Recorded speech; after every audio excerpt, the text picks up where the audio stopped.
vreau să vă spun este că dacă cineva m-ar pune să aleg un singur motiv pentru care nu regret că fac parte dintr-un grup minoritar, acesta ar fi prietenii. Emoțiile, îmi cer scuze. S-au scris, da. Este un grup minoritar care de multe ori este batjocorit.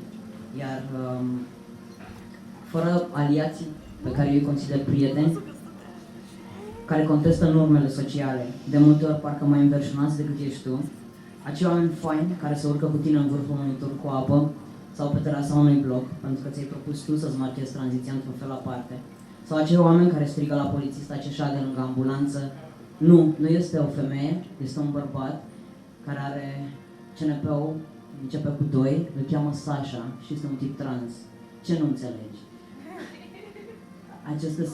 Acestea sunt acele momente minunate care pe mine personal mă ating foarte, foarte profund și în ultimul an și jumătate chiar am trecut prin câteva sute de astfel de momente și toate la fel de frumoase și de importante, fără de care, aș fi fost doar un simplu minoritar batjocorit.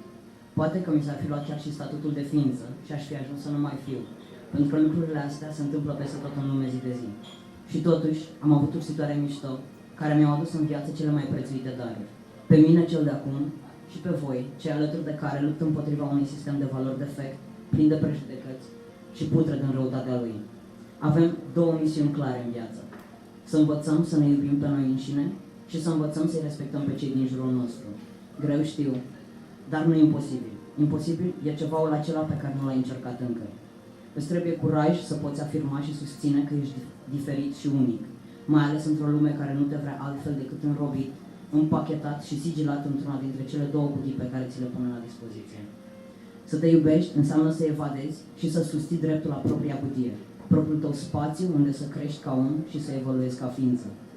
Dar cu adevărat curajos este acela care privește dincolo de propriile opinii și convingeri și își permite să accepte și să înțeleagă lumile celorlalte rivalități.